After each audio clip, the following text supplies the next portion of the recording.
um presidente brasileiro bastante popular, eleito com uma votação acachapante e com a promessa de acabar com a corrupção, mas que no fundo não passa de um populista barato, doido para dar um chega para lá nas instituições, despreparado para governar e que não segura a bronca e acaba renunciando.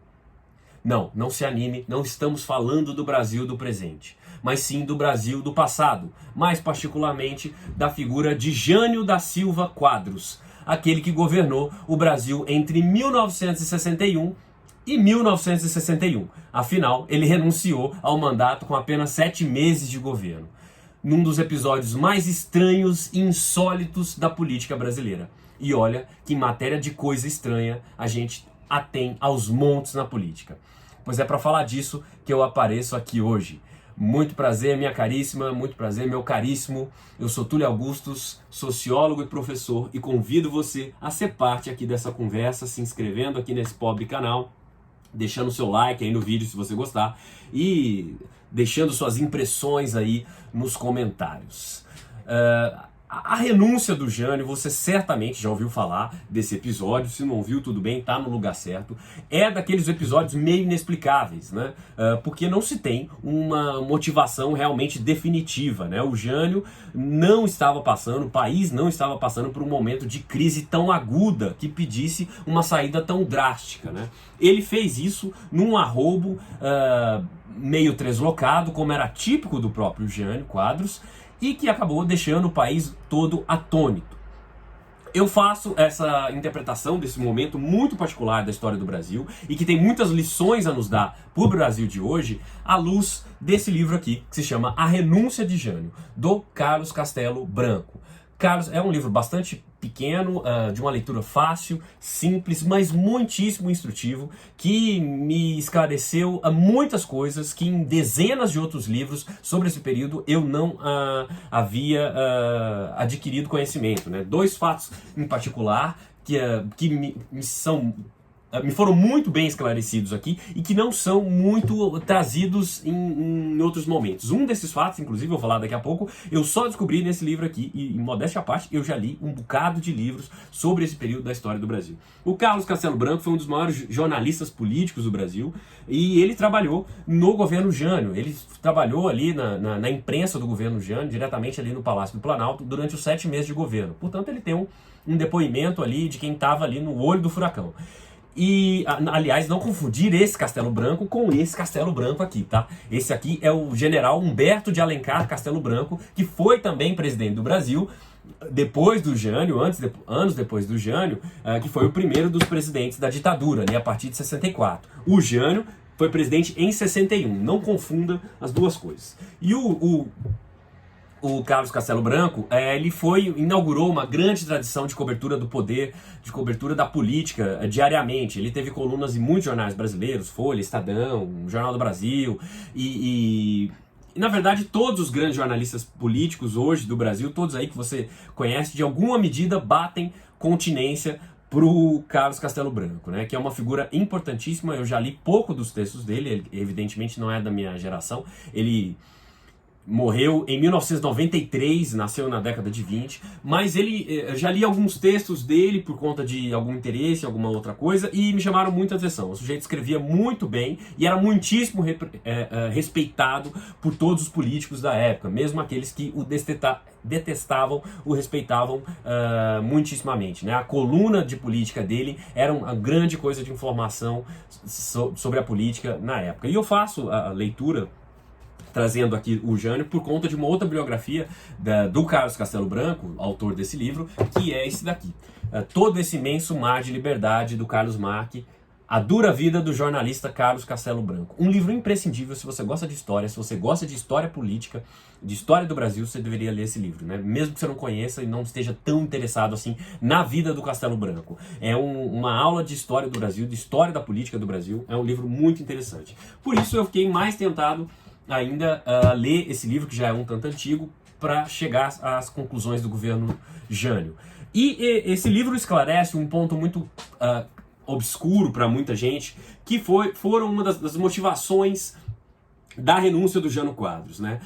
É importante entender que um pivô central aí nesse episódio foi a figura do Carlos Lacerda, que era o governador da Guanabara, que é hoje o estado do Rio de Janeiro.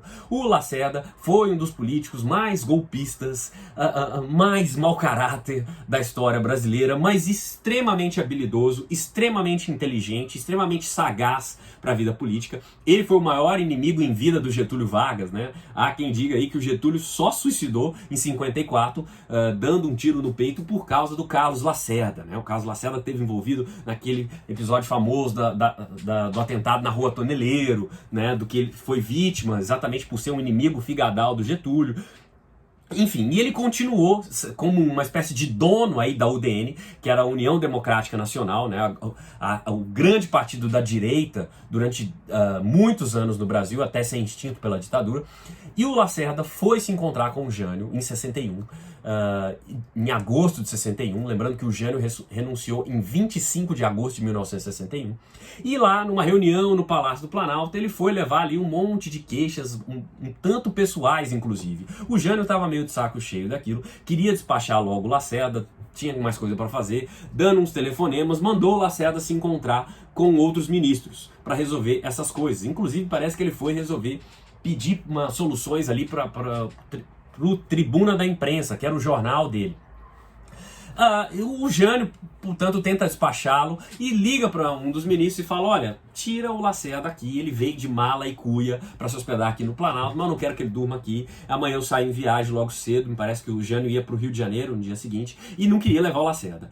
Quando o Lacerda sai, vai zuretar aí por Brasília, quando ele volta pro palácio, ele vê que a mala dele tá na porta, ele é recebido na porta e ele toma aquilo como um gesto de ofensa muito grande, como se o presidente tivesse despachado ele do Planalto. Ele ia dormir umas 2 noites em Brasília e estava achando que ele ia dormir lá no Palácio da Alvorada, né? E na residência oficial da Presidência da República. E não ia, o presidente não queria, mandou despachar ele lá para um hotel. E ele se sentiu muito ofendido com aquilo. No mesmo dia ele ligou para o Horta, que era o chefe da Casa Civil do Jânio Quadros, e disse: olha, foi um absurdo o que vocês fizeram comigo, isso vai ter preço. Ele vai no dia seguinte para o Rio de Janeiro, chama os jornalistas, diz na TV e no rádio, se eu não me engano, na rádio Mairink Veiga, que era muito importante na época, ele diz que o Jânio chamou ele para dar um golpe de Estado. O que era uma mentira deslavada, não há nenhuma evidência histórica disso, né? O Lacerda fez isso para botar a população contra o Jânio, para criar uma cena e para descontar a raiva. Ele que era um político muito sanguinário, né? Muito intempestivo. O Jânio, dias depois, contra-ataca, renunciando ao cargo, né? O Jânio, que havia sido eleito ali por uma aliança da UDN com o PSD, né? Ele foi, em grande medida, patrocinado pelo próprio Carlos Lacerda, pela própria UDN. E ele, ali, num gesto também translocado, ele renuncia. A grande questão é que, ao que tudo indica, o Jânio tentou dar uma pirueta para voltar nos braços do povo. Ele achou que renunciando, ele iria voltar em condições únicas para governar o país, né? Que o país todo que ele ia voltar nos braços do povo. Afinal, ele era um político bastante popular, tinha tido uma votação muito grande.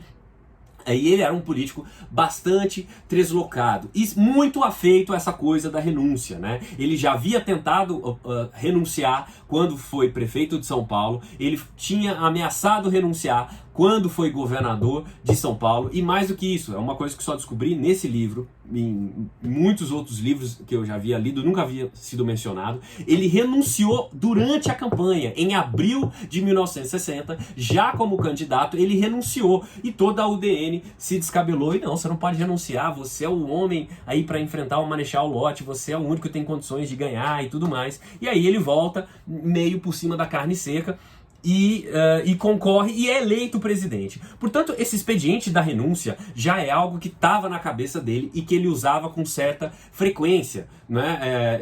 É importante entender a psicologia do personagem Jânio Quadros aqui, para entender por que ele fez essa saída. Ele ficou traumatizado o resto da vida, evitava muito falar sobre esse assunto, não gostava de falar disso, porque ele achou que dias depois ele ia voltar nos braços do povo, né? Ele preparou a renúncia como um todo. O vice dele, que era o Jango, que depois veio a ser o presidente do Brasil, estava na China. Ele havia mandado o Jango para a China. Lembrando que naquela época a China era ainda mais longe do que é hoje, tá? Você não tinha telefone, não tinha internet direito, conseguir uma ligação para lá era dificílimo, você levava 2, 3 dias de viagem para voltar. E ele, sabendo que os militares não aceitariam o Jango como vice, como presidente do Brasil, exatamente pelas ligações que o Jango tinha com a esquerda, por ser um cara voltado por trabalhismo, né, com sindicatos, os militares tinham uma rejeição muito grande ao nome do Jango, e portanto o Jânio pensou, claro que eles vão me querer de volta, é claro que eles não vão aceitar a minha renúncia.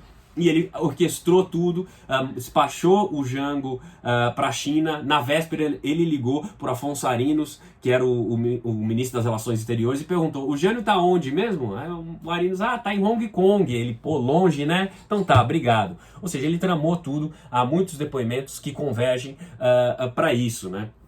Para esse perfil meio histriônico. O Jânio era um cara todo histriônico, todo exagerado. Ele era aquele cara que fingia desmaios no palanque para se mostrar extenuante, dando sangue pelo povo. Ele jogava talco no paletó, assim, sobre o ombro, para parecer que era caspa, para vender aquela imagem de sujeito desleixado, pouco vaidoso, né, preocupado apenas com um povo e em governar o país. E fez um governo cheio de gestos populistas, né? Ele, por exemplo, proibiu os biquínis na praia, ele proibiu maiô na televisão, nos concursos de Miss, ele proibiu a briga de galo, ele proibiu o casteado. Enfim, ele quis implementar uma espécie de uniforme padrão para todos os funcionários públicos do Brasil. Enfim, um monte de gestos muito exagerados, muito típicos. Ele tinha um perfil bastante populista, né?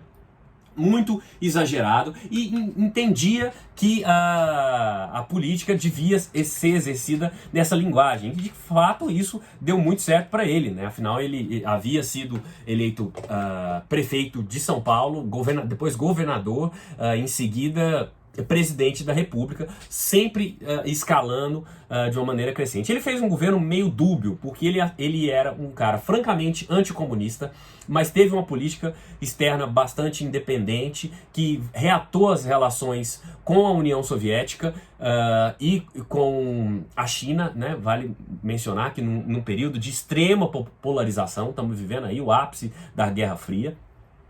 Ele condecorou no Brasil o Che Guevara com a Ordem do Cruzeiro do Sul, que é a mais alta comenda do Estado brasileiro, né? Lembrando que o Guevara tinha acabado de dar um golpe, Cuba tinha acabado de se tornar um país socialista, né? O golpe inicialmente não era socialista em 59, mas o Guevara já era aquele exemplo de comunista e tudo mais, e ele vem dar uma medalha, homenageia o Che Guevara. Ele acenava para os dois lados, tanto para a esquerda quanto para a direita, o que sinalizava um pouco um governo meio biruta mesmo, que não sabia para que lado ia. E uma vez o Horta, que foi um ministro da Justiça do governo Jânio, ele explicando para o Carlos Castelo Branco numa conversa por que o Jânio fez essa loucura de renunciar do nada. Ele achou mesmo que ele ia voltar nos braços do povo, e claro que o povo não se mobilizou, é claro que o Congresso, as lideranças não se mobilizaram como ele achou, e logo arrumaram uma saída e ele nunca mais voltou para a presidência da República. E o Horta tem uma explicação muito boa, conversando com o Lacerda, com o Carlos Castelo Branco. Ele diz, olha, o Jânio era tipo aquele cara, aquele namorado ciumento que flagra a namorada olhando para outro.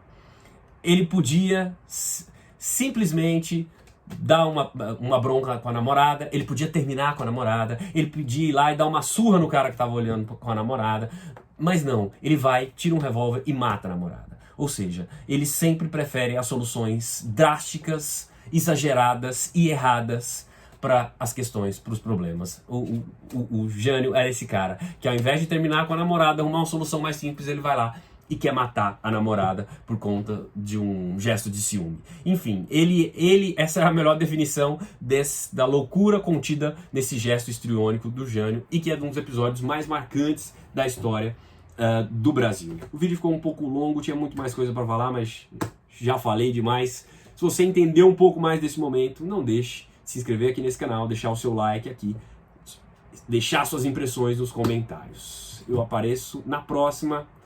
Até mais.